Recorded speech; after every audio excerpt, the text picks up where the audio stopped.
औज़ुबिल्लाहिस्समीउल अलीम मिनश्शैतानिर्रजीम बिस्मिल्लाहिर्रहमानिर्रहीम। सही बात चल निकली और under the law of precedents के हवाले से जो इनका क्वेश्चन ऑफ बाइंडिंग अराइज हो जाता है और बाज़ औक़ात हम प्रिंसिपल ऑफ स्टेयर डिसाइसिस में एक अजीब सी बतौर वकील और बाज़ औक़ात जजिस भी इसकी बाइंडिंग फोर्स के हवाले से डबल माइंड हो जाते हैं। तो हम बात कर लेते हैं प्रेसिडेंट है क्या। प्रेसिडेंट बुनियादी तौर पर अदालत का ऐसा फैसला जो इस किस्म के हकायक रखने वाले मामले में एक हुक्म का दर्जा रखता है, यानी एक खास किस्म के हकायक के सामने आ जाएं जो कि प्रेसिडेंट में मौजूद, तो अदालत उस प्रेसिडेंट पर अमल करने की पाबंद होती है। अब एक बुनियादी और हकीकी जिसको हम ओरिजिनल प्रेसिडेंट बाज़-औक़ात कहते हैं, वो बुनियादी तौर पर एक ऐसी प्रेसिडेंट है, ओरिजिनल प्रेसिडेंट, जो कि एक नए असूल को, एक नए प्रिंसिपल को जन्म दे रही होती है। जबकि इसी तरह से हम ओरिजिनल प्रेसिडेंट के बिल्कुल ऑपोजिट मामले में डेक्लेरेटरी प्रेसिडेंट को देख लेते हैं, जो किसी पहले से किए गए फैसले की रोशनी में बनाई जाती है।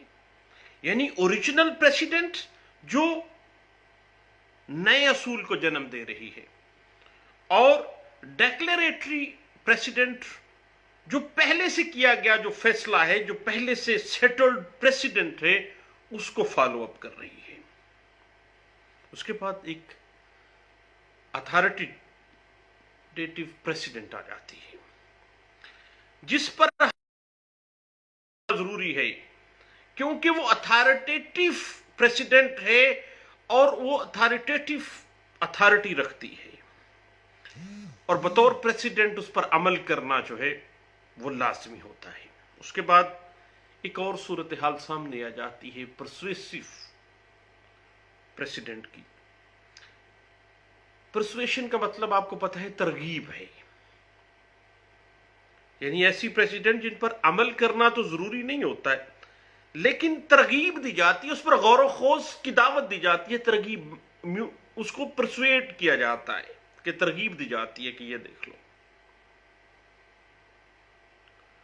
एपेलेट कोर्ट का जो फैसला है, आपको पता है कि अथॉरिटेटिव प्रेसिडेंट के जुमरे में आमतौर पे आ जाता है, और पाकिस्तान के अंदर हाई कोर्ट और सुप्रीम कोर्ट ऑफ पाकिस्तान की जो पोजीशन है फैसला जात की, वो प्रेसिडेंट्स जो हैं वो आम तौर पे अगर हम देखें तो वो अथॉरिटेटिव प्रेसिडेंट जो है उसके ज़ुमरे में आती है। और कॉन्स्टिट्यूशन ऑफ पाकिस्तान 1973 जो है इस हवाले से हमें बाकायदा तौर पे प्रोविजंस भी दे देता है, और मातहत अदलिया उस पर अमल करने की पाबंद होती है।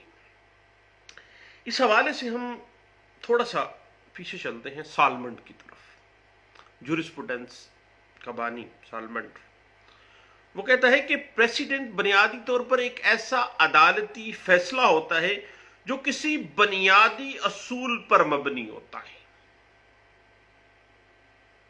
और अदालतें जब दोनों पार्टीज के दरमियान फैसला करने के लिए मूव ऑन करती हैं, तो वो जो पहले से सेटल्ड प्रिंसिपल हैं उन हकायक के हवाले से उन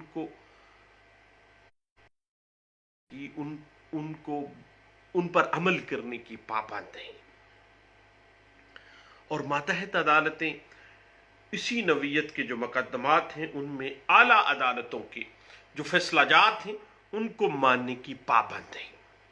और इसके ऊपर ही प्रिंसिपल ऑफ स्टेयर डिसाइसिस जो है, फैसले पर कायम रहने का असूल, जिस पे हम ऑलरेडी एक मैं गपशप लगा चुका हूं, और मेरा जो यूट्यूब चैनल है जिसका नाम मैंने लॉ लेक्चर्स बाय सलीम यकूब रखा है वो गपशप का प्रोग्राम, लेकिन चूंकि सर्च को आसान बनाने के लिए लेक्चर का लफ्ज इस्तेमाल किया गया है, उसमें प्रिंसिपल ऑफ स्टेयर डिसाइसिस पे जो हमने गपशप लगाई है उसको जरा जरूर देखिएगा। बुनियादी तौर पर लॉ ऑफ प्रेसिडेंट में बाइख्तियार आला अदालतों की फैसलाजात जो हैं वो मातहत अदलिया के लिए लाजमी उनकी पाबंदी जो है वो सामने आ जाती है। और अगर हम कॉमन लॉ में देखें तो बरतानिया में जो जज मेड लॉ है उसको बहुत अहमियत दी जाती है, और जज एक कानून बनाता ही नहीं है कॉमन लॉ के अंदर, बल्कि उसका ऐलान भी करता है। यानी कॉमन लॉ के अंदर हम देखते हैं कि जज कानूनी असूल वज़े करता है, जज मेड लॉस को प्रेसिडेंट ही कहा जाता है। अब जहां तक प्रेसिडेंट्स की लीगल वैल्यू को हम देखना चाहें, कॉन्स्टिट्यूशनल वैल्यू पाकिस्तान का आइन हमें दे देता है। अगर हम जूरिस्प्रूडेंस के पर्सपेक्टिव में कंसेप्चुअल स्टडी चूंकि हम करना चाह रहे हैं, तो अथॉरिटी ऑफ प्रेसिडेंट्स को हम देखना चाहें तो इस हवाले से हमारे उस्तादों ने खासतौर पे LLM में भी हमें इस हवाले से कुछ गाइडलाइंस दी थी। तो कॉमन लॉ के हवाले से साहिब प्रेसिडेंट्स को बहुत अहमियत हासिल है, क्योंकि जो प्रेसिडेंट्स हैं वो आमतौर पर फैसलों के जरिए जजों की एक जमात, कॉमन लॉ कहता है कि जजेस जो हैं वो उसको कॉन्स्टिट्यूट कर रहे होते हैं, और जज चूंकि कानून का माहिर है इसलिए वो बेहतर कानून बनाना जानता है, बेहतर कानून को इंटरप्रेट करना जानता है, बेहतरीन असूल, कानूनी असूल को बताना जानता है। और कोई भी अदालती फैसला जो प्रेसिडेंट का दर्जा हासिल कर लेता है उस वक्त तक वो काबिल अमल है, दुरुस्त है, जब तक कि आला अदालतें उसे तब्दील या मनसूख ना कर दें, उसके अगेंस्ट कोई फैसला ना आ जाए।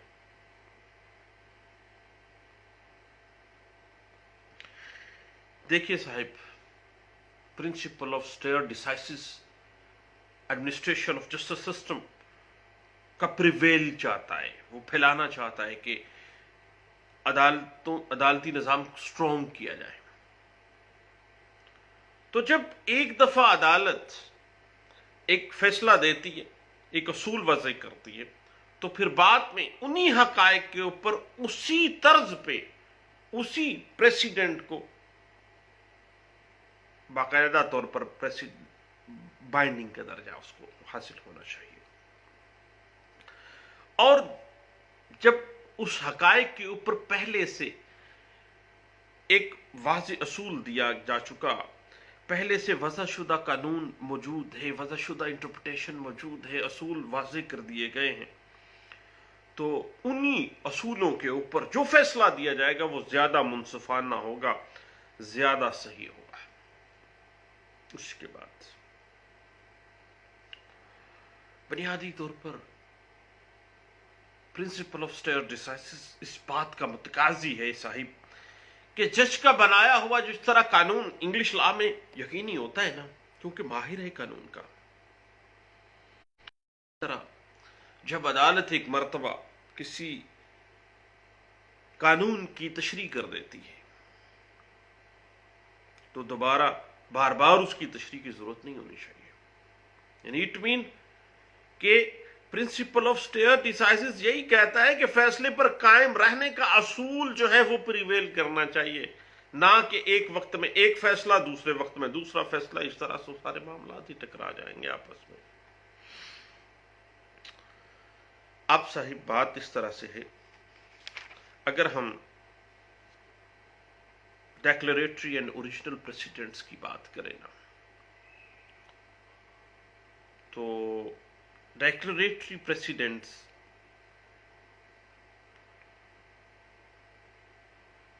बुनियादी तौर पर नए असूल वज़ा नहीं करती, बल्कि डेक्लरेट कर देती हैं पहले से मौजूद असूलों के ऊपर ही वो डेक्लरेट कर रही होती हैं, डेक्लरेशन दे रही होती। इसी वजह से इनको डेक्लरेटरी प्रेसिडेंट्स कहते हैं कि पहले असूल बना, बाद में उसी असूल की डेक्लरेशन दे रहे हैं। इस तरह की जो प्रेसिडेंट्स हैं उनको हम डेक्लरेटरी प्रेसिडेंट्स कहते हैं। जबकि पहले भी हमने बात की, ओरिजिनल प्रेसिडेंट्स जो हैं वो नए असूल बनाती हैं, नए अदालती कवानीन की इंटरप्रिटेशन के मुताबिक कवानीन को वज़े कर देती हैं। जबकि हमने पहले भी बात की कि अथॉरिटेटिव प्रेसिडेंट्स और परसुएसिव प्रेसिडेंट्स की। अथॉरिटेटिव प्रेसिडेंट्स वो हैं जिन पर अमल करना जरूरी है, हुआ जज का फैसला दुरुस्त है या गलत है। मातहत अदालत के लिए इस पर अमल करना जरूरी हो गया। आईने पाकिस्तान 1973 के मुताबिक तमाम मातहत अदालतें, सुप्रीम कोर्ट ऑफ पाकिस्तान और अपनी उनकी जुरिस्डिक्शन में मौजूद जो हाई कोर्ट्स हैं, उनके फैसलाजात को मानने और उन पर अमल करने की पाबंद है। जी, that is the authoritative president, हुक्मिया है। जबकि परसुएसिव प्रेसिडेंट्स की अगर हम बात करें तो वो प्रेसिडेंट्स हैं, अदालतें जिन पर अमल करने की पाबंद नहीं है, दे आर बीइंग परसुएड, उनको तरगीब दी जा रही है। अगर अदालत चाहे तो आला अदलिया अगर परसुएसिव प्रेसिडेंट देती है तो उसके फैसलों के ऊपर बेशक अमल ना करे, लेकिन उसको गाइडलाइंस के तौर पे परसुएड किया जा रहा है कि इस तरह होना चाहिए। अदालतें कभी भी परसुएसिव टाइप ऑफ प्रेसिडेंट्स की पाबंद नहीं है। अब परसुएसिव टाइप्स ऑफ प्रेसिडेंट की बेहतरीन मिसाल ऑल इंडिया रिपोर्टर है साहिब। आमतौर पे जब हम मुख्तलिफ कोर्ट्स ऑफ लॉ में जाते हैं तो हम All India Reporter, Bombay High Court, Patna High Court का फैसला है, तो that is the persuasive precedents. हमारी अदलिया उसको मानने की पाबंद नहीं है, लेकिन दैट इज द परसुएशन। उनको हम तरगीब देते हैं कि देखो पटना हाई कोर्ट में यह फैसला हुआ था, बम्बई हाई कोर्ट में यह फैसला हुआ था। दोस्तों, पाकिस्तान की कोर्ट्स हुआ, इंडिया की supreme court, all India reporter में या हाई कोर्ट्स के जो फैसला जात हैं उनका फैसला तस्लीम करें या ना करें, मर्जी है, कोई पाबंदी नहीं है। लेकिन परसुएशन मौजूद है साहब। जब हम उन प्रेसिडेंट्स को पेश करते हैं, या पिछले दिनों SCMR में बाकायदा कैनेडियन सुप्रीम कोर्ट का एक फैसला जो है वो बाकायदा रिपोर्ट किया गया। अब कनाडा की सुप्रीम कोर्ट का जो फैसला है, पाकिस्तान की जो मातहत अदलिया है, क्या वो मानने की पाबंद है? नहीं पाबंद, लेकिन SCMR ने बाकायदा तौर पर उसको परसुएसिव टाइप ऑफ प्रेसिडेंट के तौर पे नकल किया और हमने अदालतों में जाके उसको परसुएसिव टाइप ऑफ प्रेसिडेंट के तौर पे पेश किया कि जनाब कनाडा की हाई कोर्ट में यह फैसला इस तरह से हुआ था। उसके बाद आगे बात चलते हैं, एब्सोल्यूट एंड कंडीशनल प्रेसिडेंट्स की बात आ जाती है। एब्सोल्यूट प्रेसिडेंट्स जो हुआ गलत या नामाकूल हो, फिर भी उन पर अमल करना जरूरी है, क्योंकि they are the absolute type of precedents. आला अदलियों के फैसले एब्सोल्यूट टाइप ऑफ प्रेसिडेंट्स के जुमरे में आ जाते हैं, क्योंकि मातहत अदलिया के लिए वो एब्सोल्यूट प्रेसिडेंट है। इसी तरह हाई कोर्ट उसी हाई कोर्ट के डिवीजन बेंच के लिए बाइंडिंग होता है। Full bench of high Court का फैसला डिवीजन बेंच के लिए रखता है, और मातहत अदलिया भी इस पर फैसला करने की और उसको मानने की पाबंद होती है। यह है एब्सोल्यूट टाइप ऑफ प्रेसिडेंट्स की खत्मी प्रेसिडेंट।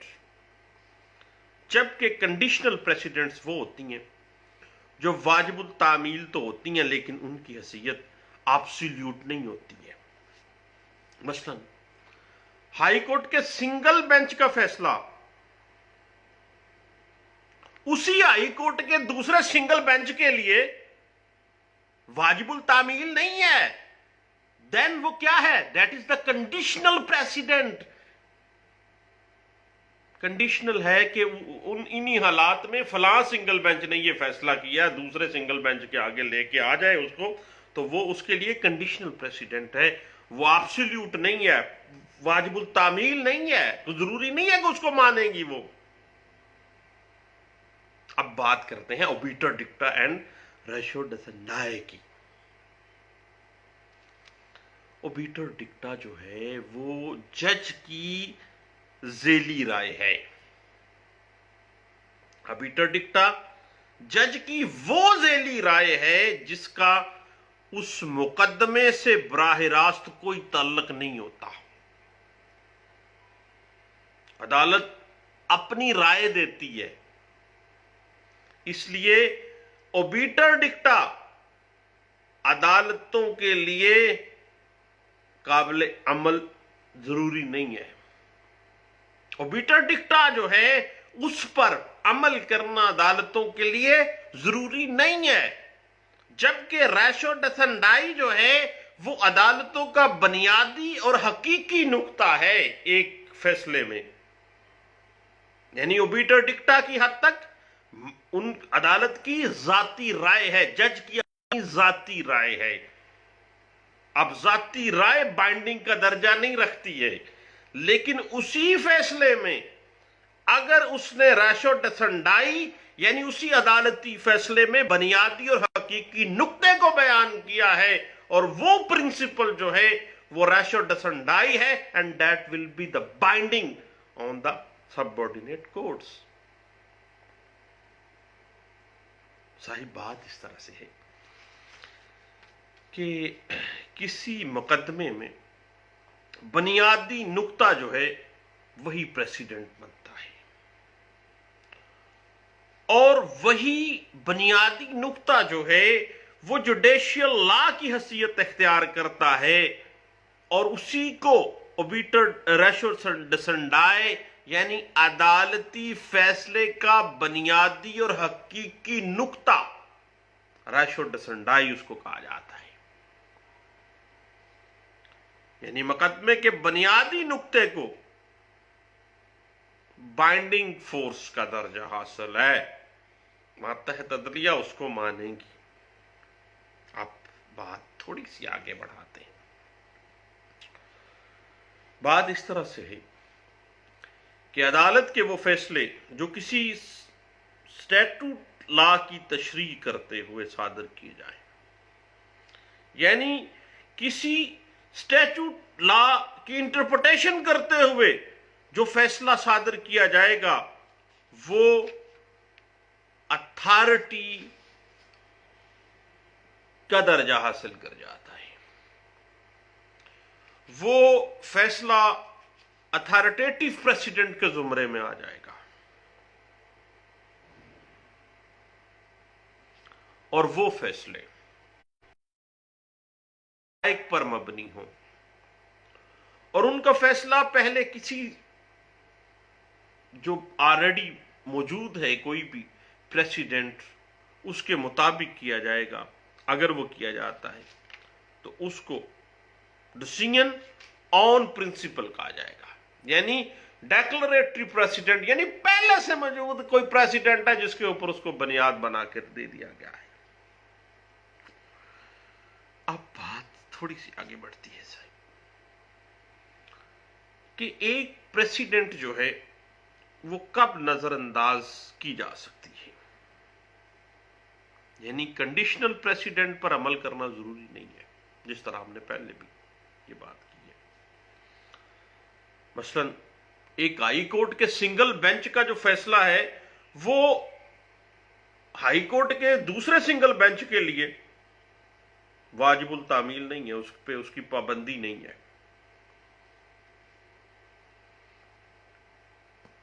क्योंकि